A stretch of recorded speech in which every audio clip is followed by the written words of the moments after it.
बीड लोकसभेसाठी मतदान होऊन 5 दिवस उलटले आहेत।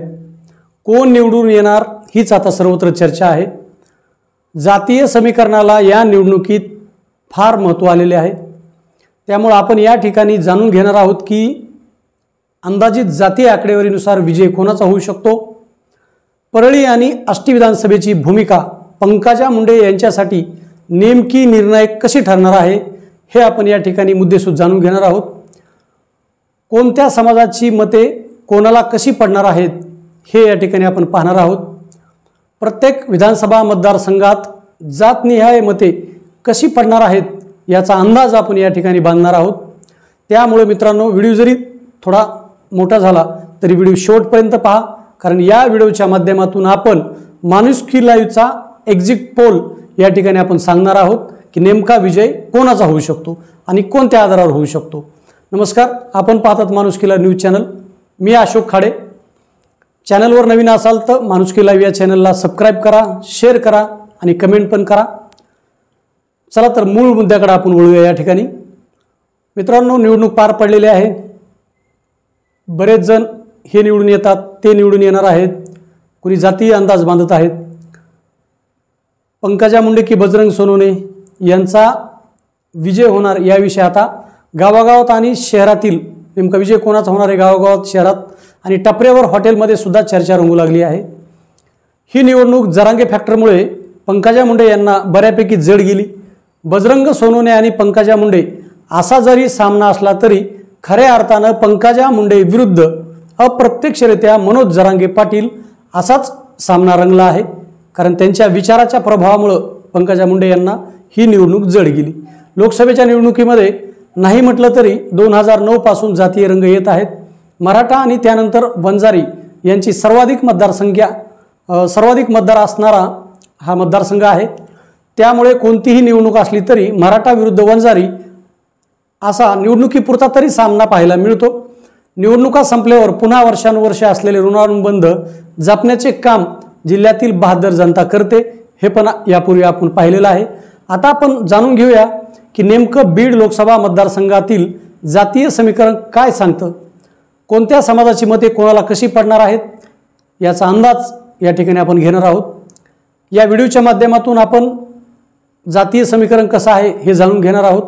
एक्झिट पोल कसा आहे नेमका माणुसकी लाईव्हचा हे आपण या ठिकाणी सांगणार आहोत। 21,42,547 मतदारसंख्या आहे। यापैकी 15,19,523 मतदान झालं, म्हणजेच 70.92% मतदान झालं आहे। सर्वाधिक आष्टीमध्ये 74.79, तर सर्वात कमी बीडमध्ये 66.09% मतदान झालं आहे। सर्वप्रथम आपण अंदाजित जातीय आकडेवारी नेमकी कशी आहे हे पाहू।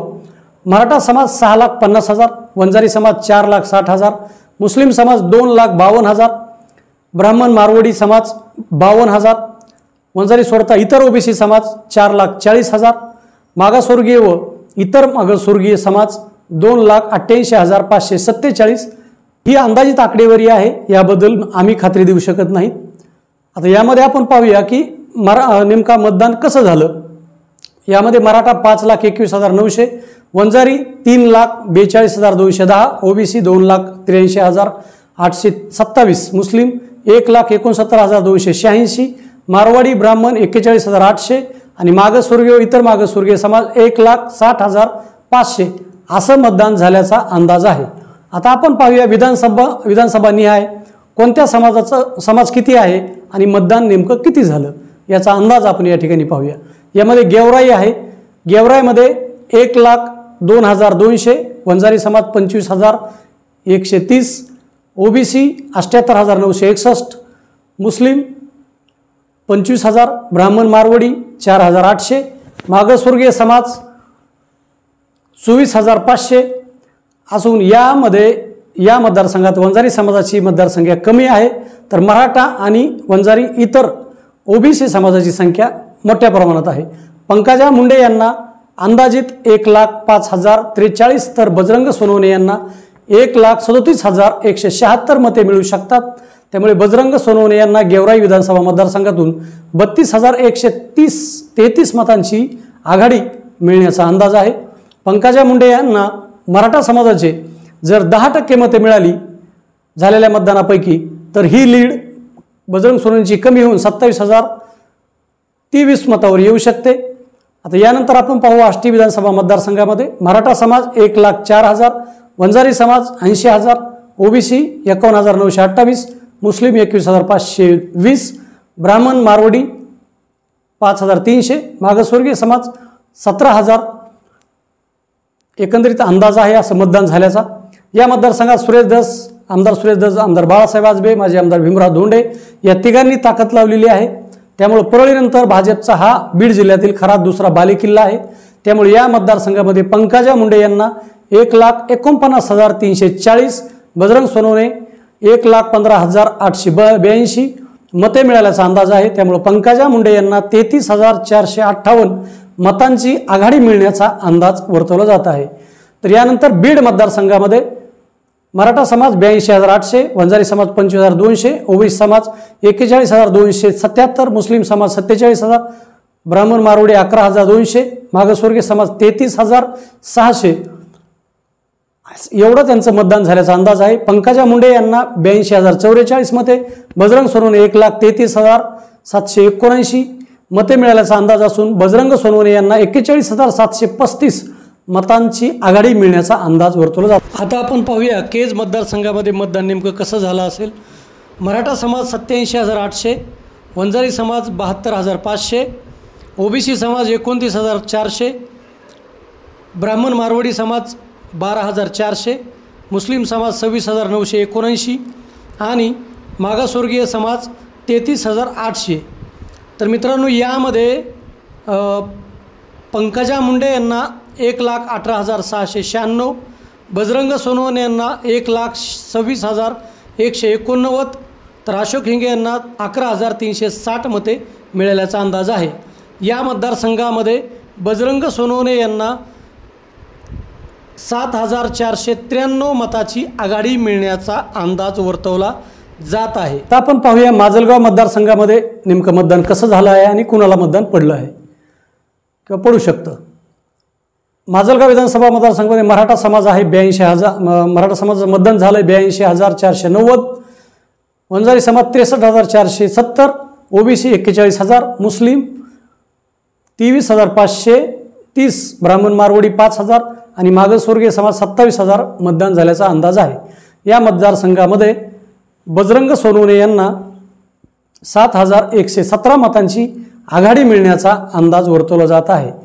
या मतदारसंघामध्ये ओबीसी आणि मागासवर्गीय समाजामध्ये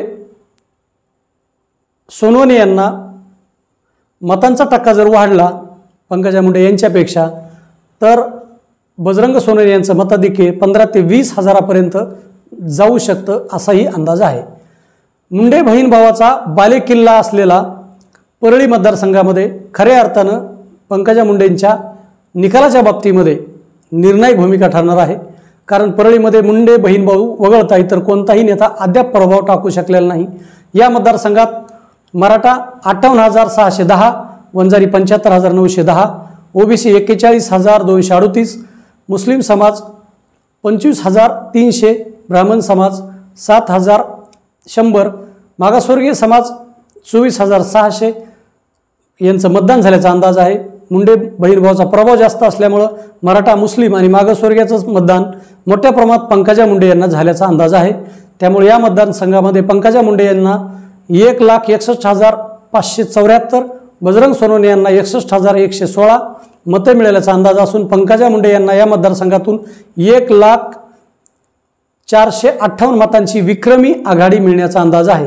एकंदरीत 6 विधानसभा मतदारसंघात पंकजा मुंडे यांना 7,27,552, बजरंग सोनवणे यांना 6,82,174 मते मिळाल्याचा अंदाज आहे।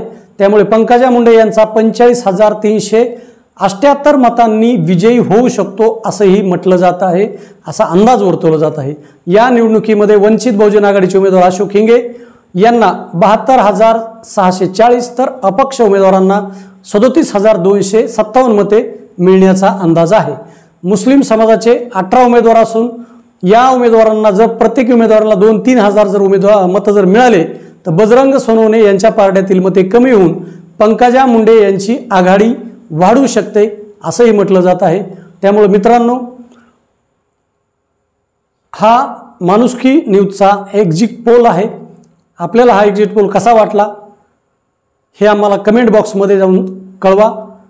नवीन असाल चॅनल तर सबस्क्राईब करा, शेअर करा। आणि मित्रांनो, खास लक्षात घ्या की जातीय मतांचा हा अंदाज आहे, झालेल्या जातीय मतांचाही अंदाज आहे, कोणत्या उमेदवाराला कशी मतं पडली हे सुद्धा अंदाज आहे। त्यामुळं हे एक्झिट पोल आहे, अंदाज आहे, हे आपण समजून घ्या। त्यामुळे तर्कवितर्क किंवा विनाकारण वेगळ्या कमेंट करण्याच्या भानगडीत पडू नका। पुन्हा वेगळ्या विषयावर आपण व्हिडिओच्या माध्यमातून भेटूया। तोपर्यंत धन्यवाद।